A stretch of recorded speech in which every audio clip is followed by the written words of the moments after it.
Bon allez, pas chasser.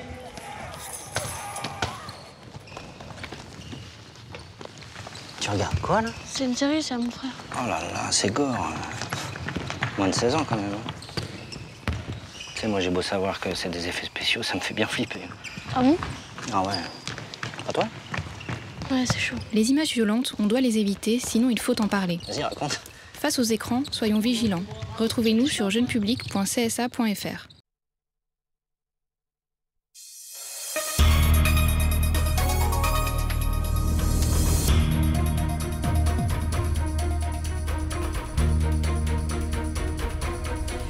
Les frais financiers des prêts étudiants pourront être pris en charge par la région Guadeloupe. La collectivité a signé une convention avec plusieurs établissements bancaires, un coup de pouce qui permettra aux étudiants de mieux faire face aux dépenses liées à leur scolarité. L'affaire du stationnement au centre-ville de Basse-Terre est encore à la une aujourd'hui. La municipalité et le syndicat des usagers ont fini par accorder leur violon sur plusieurs points.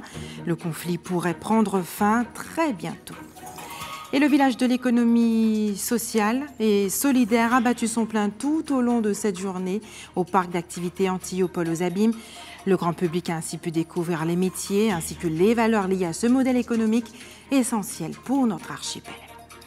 Le guide pratique de vos achats d'avant Noël et les fêtes de fin d'année est en ligne.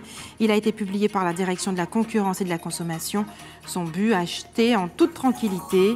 Linda Kayersi l'a feuilleté pour vous. Bonsoir, je suis ravie de vous retrouver à la une ce soir. Encore l'affaire du parking de Basse-Terre. Après des semaines de contestation des commerçants, le tribunal administratif avait ordonné la semaine dernière la suspension de l'arrêté municipal de Marie-Lise Ponchard qui imposait le paiement des zones de stationnement. La municipalité avait alors pris un nouvel arrêté pour annuler cette décision. Ce matin avait lieu une réunion de dernière chance entre les protagonistes et cela s'est plutôt bien passé. Reportage Moïse Dexter, Patrick Curie et les commentaires de Nathalie Dinan. Après plus de 3 heures de discussion, le chef d'édilité de Basse-Terre, Marie-Lise Ponchard, et le collectif des commerçants de la capitale ont enfin trouvé un terrain d'entente sur diverses propositions, notamment refaire la signalisation des zones ou encore... La proposition de la gratuité entre midi et 2 n'a pas été retenue, a été refusée par la mairie. La demande de révision à la baisse du tarif de la zone rouge a été demandée mais n'a pas encore été actée parce qu'il faut que le conseil municipal décide en conseil municipal la baisse de ce tarif. Concernant les abonnements des socioprofessionnels, les professions libérales, de santé, etc., aujourd'hui, nous avons fait des demandes à la CGSP de 150 places en silo et nous attendons une réponse de la CGSP concernant ces abonnements à hauteur de 30 € les abonnements. Une situation en passe d'être résolue pour la plus grande joie des commerçants qui voient en cette réunion un épilogue à cette affaire qui n'a que trop duré. Nous sommes partis sur un terrain beaucoup plus positif, à ma grande surprise.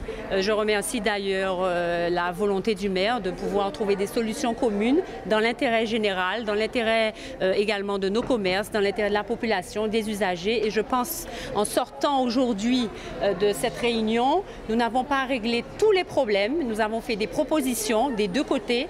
Et à mon humble avis, je pense que nous allons arriver à sortir de cette crise. En résumé, le message des commerçants est simple.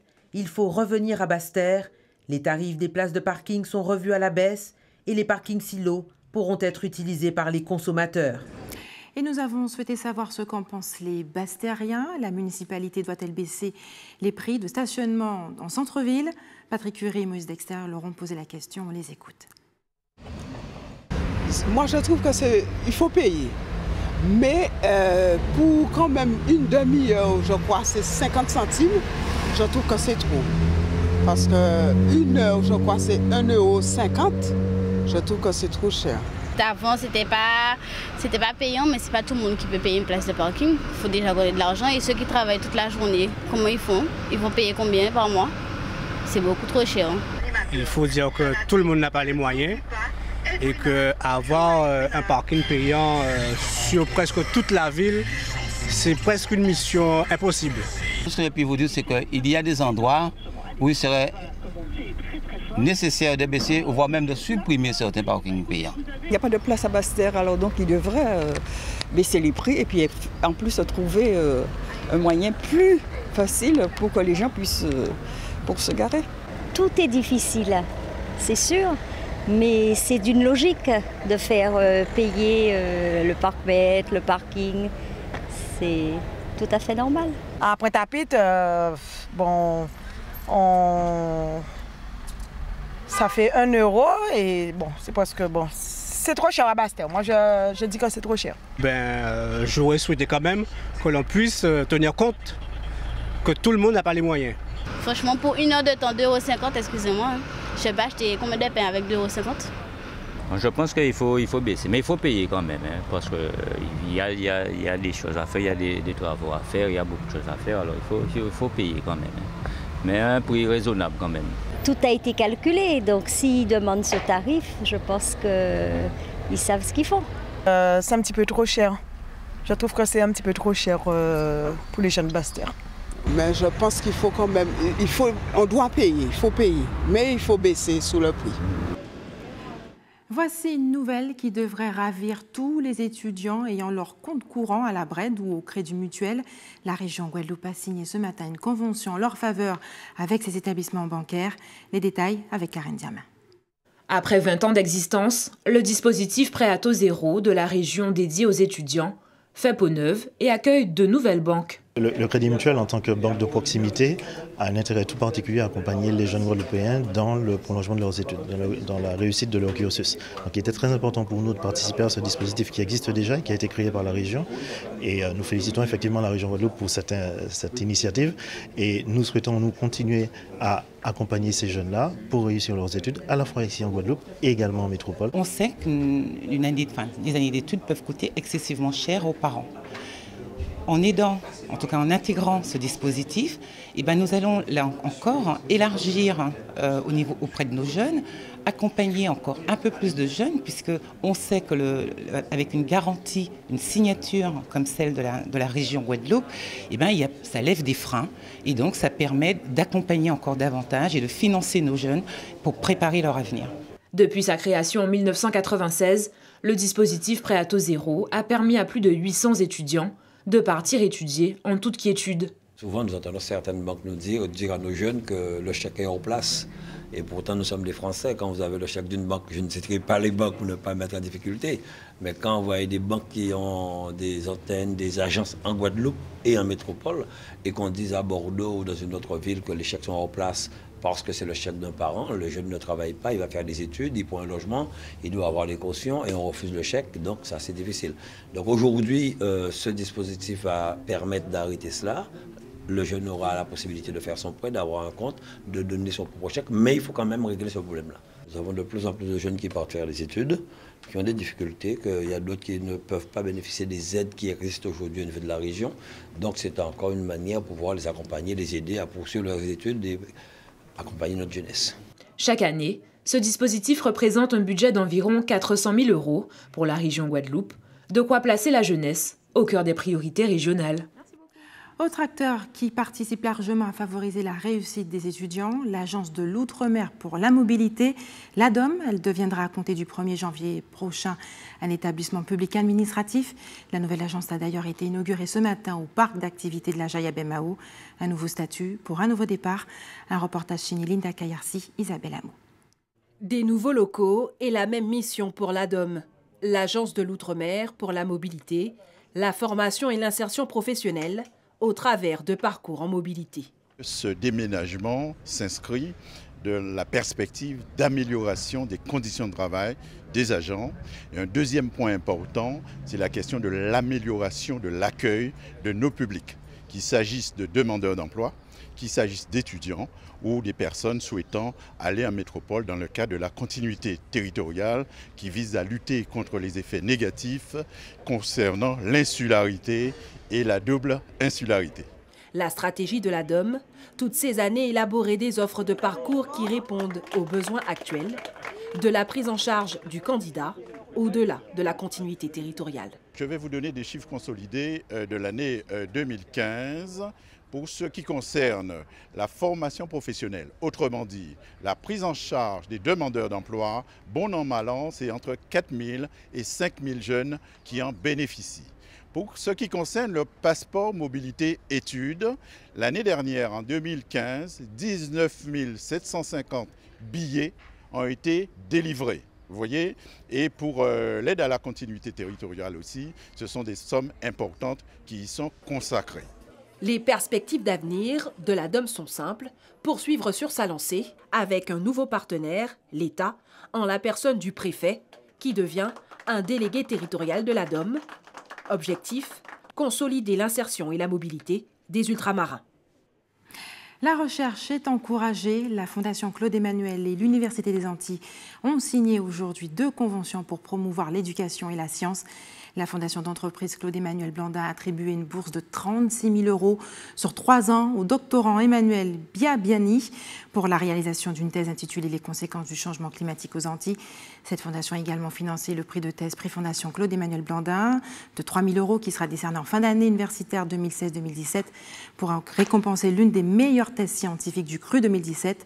Selon Patrick Blandin, président de la Fondation, le domaine de l'enseignement supérieur est un vivier de futures élites. Écoutez-le à ce sujet, il est interviewé par Isabelle Hameau. Cette université a la chance d'avoir trouvé une fondation pour l'accompagner et malheureusement beaucoup n'en ont pas cette chance. Et ça me fend un petit peu le cœur parce que, et c'est là où je fais un appel un petit peu aux autres sociétés et aux autres groupes de créer aussi des fondations ou en tout cas des aides à ces jeunes. Parce que ces jeunes, il ne faut pas l'oublier, ces jeunes, c'est nos acteurs de demain, c'est nos décideurs de demain. Donc il faut qu'ils soient efficients, il faut qu'ils soient bien formés, il faut qu'ils soient compétents.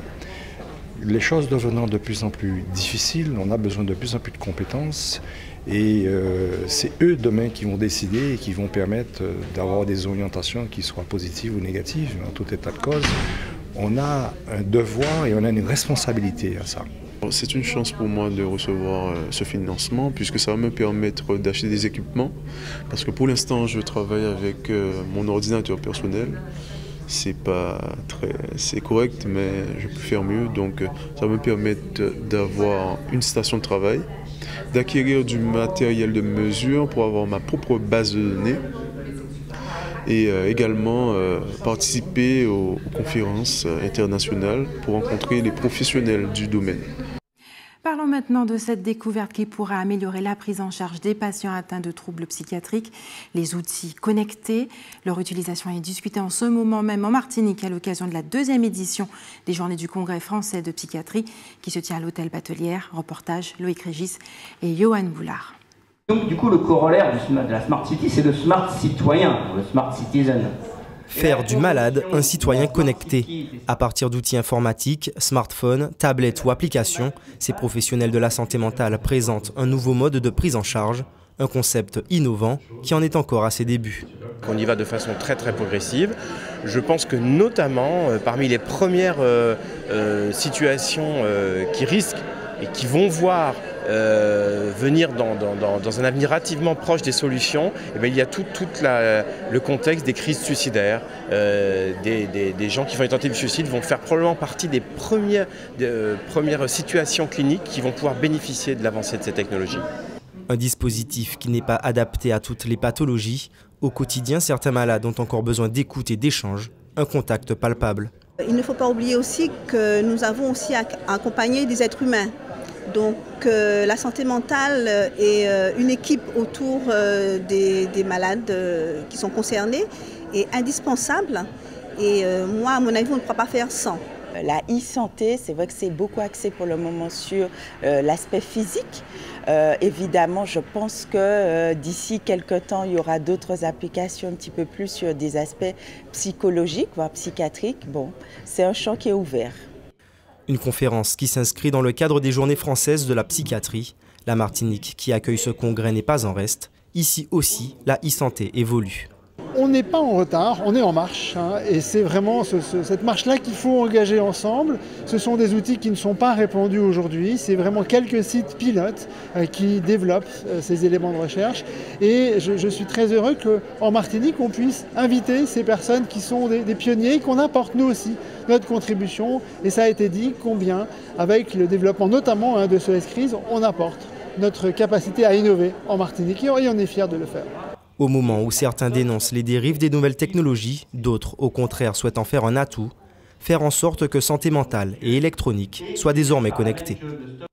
Restez sur ATV Guadeloupe. Dans quelques minutes, nous irons au village de l'économie solidaire et sociale qui s'est tenu aujourd'hui dans la zone Antillopole aux Abîmes, près de l'aéroport.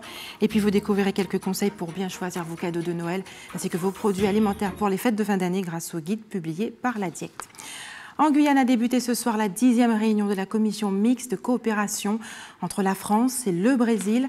Depuis hier, les représentants des deux territoires abordent ensemble un certain nombre de mesures pour renforcer divers partenariats, des questions telles que l'éducation, la recherche ou l'insécurité. Aujourd'hui, il était question de discussion autour de la lutte contre l'orpaillage. Le point avec Jonathan Lariot d'ATV Guyane. Pour quelques jours, la Guyane devient le centre de la coopération franco-brésilienne. C'est depuis le 28 mai 1996 qu'a été créée la commission mixte de coopération transfrontalière. Aujourd'hui, 20 ans plus tard, c'est encore main dans la main que le Brésil et la France tentent d'avancer dans plusieurs domaines. Parmi les sujets abordés durant cette deuxième journée, l'orpaillage illégal, un combat incessant, présent d'un côté comme de l'autre. Je vois que la coopération a permis une grande avancée au vu du nombre de résultats des différentes opérations qui ont permis de diminuer la pratique de l'orpaillage illégal dans la région. La thèse que je défends est que cela ne suffit pas. Si les politiques ne créent pas des méthodes alternatives pour lutter contre cette activité, on restera encore et toujours dans la même routine de répression. Dans la MAPA, nous sommes en train de créer des réserves propres à la pratique d'extraction minière. Et par notre expérience, nous pouvons dire aujourd'hui que cette méthode contrôlée et légale est une méthode efficace pour réduire l'orpaillage illégal. Mais depuis déjà plusieurs années, les deux pays se sont engagés dans une même dynamique en matière de sécurité et d'intervention. Fini le temps où la difficulté des législations faisait barrière à la coopération. Aujourd'hui, la méthode est la même pour tous. Pour ceux qui sont présents à la frontière, ils ont un bonus significatif, qui est une formation aux méthodes d'intervention françaises. Si nous avons une demande de renfort par les pompiers français, le personnel transfrontalier a aujourd'hui les moyens d'agir en toute égalité sur les différentes interventions en coopération, sans se gêner. Tous les cas de figure sont possibles. En cas d'intervention dans le cadre des pronds secours, c'est-à-dire secours à personne, secours aux victimes, les missions classiques des sapeurs-pompiers, il reste encore un travail de planification à réaliser, les façons et les processus qui vont être mis en place pour gérer au mieux l'intervention, c'est-à-dire les dispositifs d'alerte, les dispositifs d'information, les moyens mobilisables, la logistique, le commandement de l'intervention, toutes les choses qui font que l'intervention se passera de la manière la plus efficace possible. Cette rencontre en est à sa 10e édition et de chaque côté de la frontière, aucun gouvernement ne semble mettre de côté une prochaine session. Les 10 et 11 décembre prochains, la région Guadeloupe et la ville de Bemahaou, avec le concours de la Chambre des métiers et de l'artisanat, organiseront le premier salon régional dédié à l'artisanat. Pour présenter ce projet, l'institution régionale a donné une conférence de presse ce matin à l'hôtel de région de Guadeloupe. On écoute d'ailleurs Michel Trèfle, un artisan et membre de l'organisation de cet événement. Il est interrogé par Karen Diam. Ça pourra permettre aux Guadeloupéens ainsi qu'à tous les personnes, les nations, à venir voir ce que nous faisons en général en Guadeloupe. On veut montrer quand même que nous pouvons faire pas mal de choses en Guadeloupe avec nos produits. Si nous avons le savoir-faire, nous pouvons faire pas mal de choses. Donc nous voulons quand même démontrer que nous, en tant que Guadeloupéens, comme on dit terre de champions, nous avons aussi les capacités de pouvoir faire de bons produits, des produits innovateurs où on peut justement communiquer et pouvoir vendre à l'international. Il a parcouru avec son piano à queue environ 200 km sur les routes et chemins de plus de 40 pays, 50 pays. Aujourd'hui, son périple musical l'emmène jusqu'à chez nous. Marc Vella, bonsoir. Merci d'avoir accepté notre invitation. Vous êtes pianiste. Demain soir, vous serez à la salle Georges Tarrère de Pointe-à-Pitre où vous donnerez un concert débat. Mais avant de parler en détail de cet événement qui nous attend demain soir, on a envie d'en savoir un peu plus sur vous, sur le personnage. Vous êtes décrit comme excentrique, en tout cas votre démarche. Pour ceux qui ne vous connaissent pas, vous avez commencé à jouer de la musique à l'âge de 5 ans. Et puis à l'âge de 24 ans, vous avez eu l'idée d'installer votre piano sur une remorque et de faire le tour du monde. Comment s'est passé ce déclic? Racontez-nous un peu votre histoire. Waouh, c'est Comment on décide à 24 ans, on se dit, ben, tiens, je vais prendre mon piano et puis je vais faire le tour du monde? Découvrir l'humanité, tout simplement, ce mystère, voilà, de ce que peuvent être les autres. Souvent on a peur de l'autre. Voilà, curieusement, l'autre, ça peut être l'étranger, l'ennemi, dont il faut se méfier. Alors c'est vrai que l'autre peut porter ça, effectivement, il peut incarner ça, et donc générer ça. Et en même temps, il est aussi porteur voilà, il peut nous agrandir, il peut nous apprendre des choses par ses différences. Voilà, et puis il peut éveiller aussi un désir. Donc c'est tout ça l'autre. Donc je crois que ce qui est vraiment déterminant pour moi, ça a été d'aller vers cet autre et d'essayer de le comprendre, d'en mesurer toute la dimension, tout son mystère. Voilà, ça a été un choix. Et vous le dites, votre souhait, c'est de célébrer l'humain, la joie.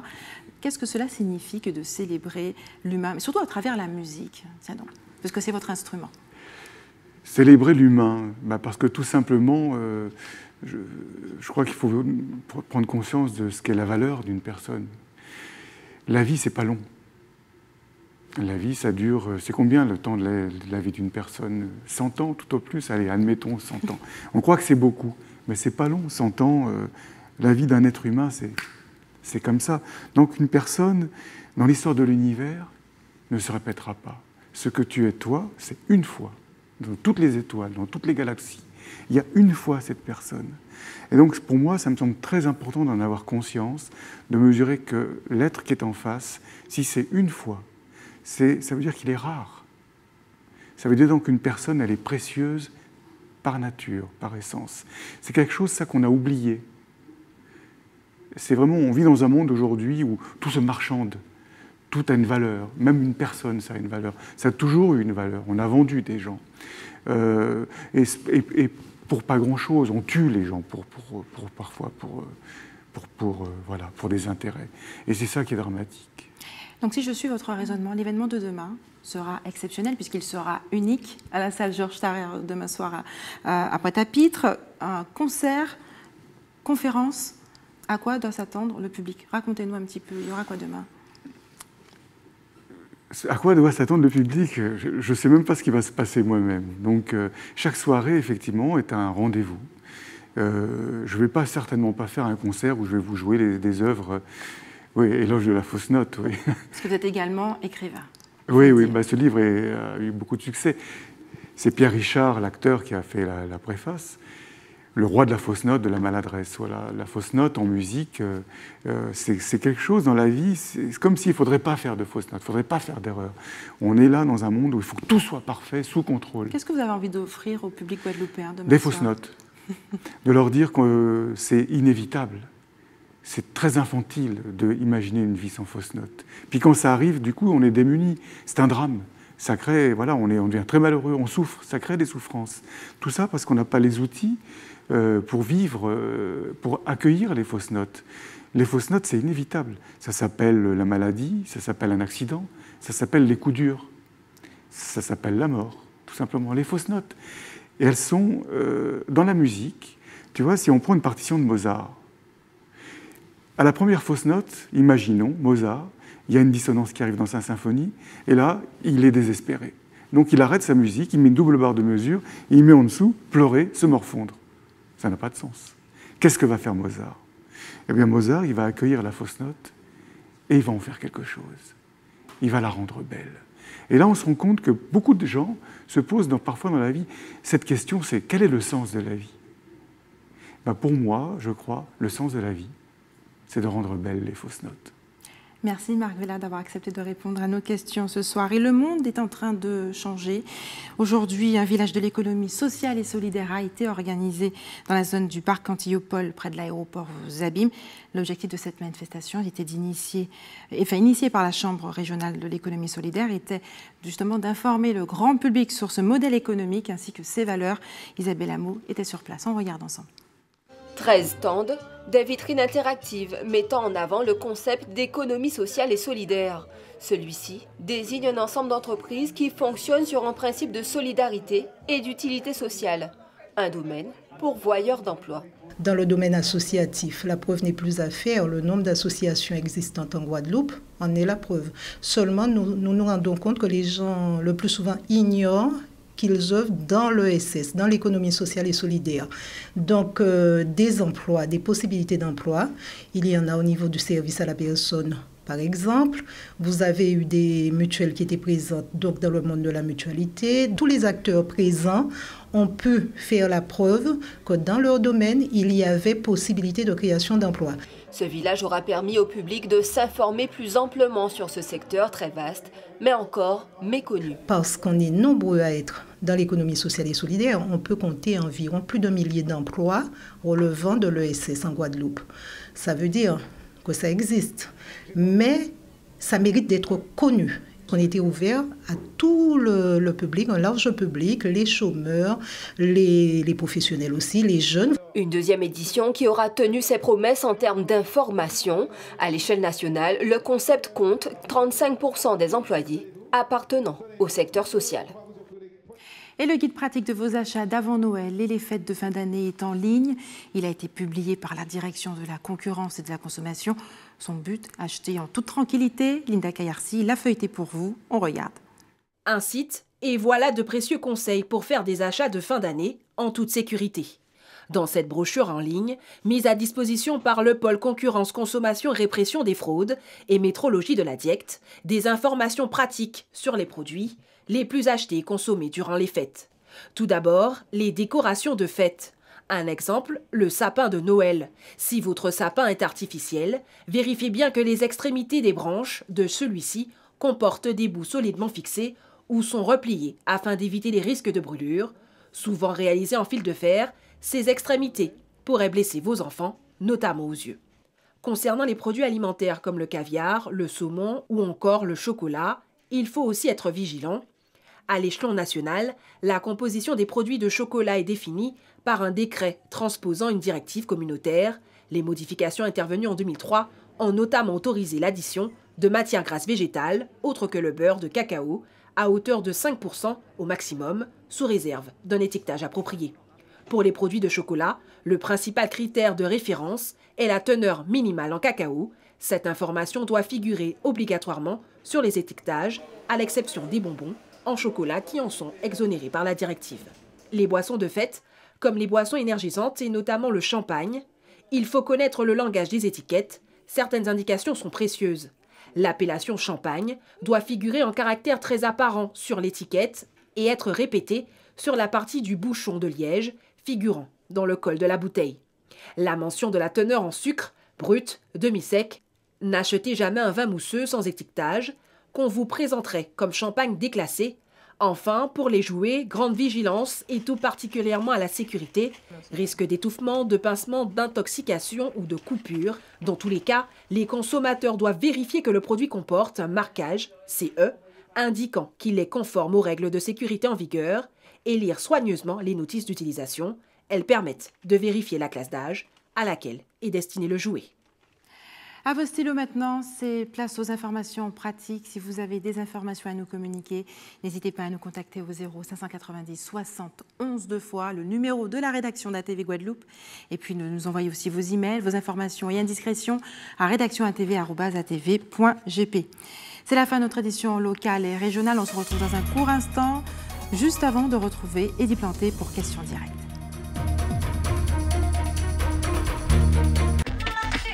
On va peut-être changer, non? Moins de 10, c'est pas vraiment de votre âge. Ça vous a pas paru un petit peu bizarre, le garçon qui embrassait toutes les filles, là? On avait pas mal de copines, non? Ouais, tu te laisserais, toi, attraper par les cheveux comme il faisait? Bah non, jamais de la vie. Je sais pas, tous les garçons qui applaudissent autour, c'est franchement... Au secours. Les images choquantes, on doit les éviter, sinon il faut en parler. Pourquoi, à ton avis? Face aux écrans, soyons vigilants. Retrouvez-nous sur jeunepublic.csa.fr.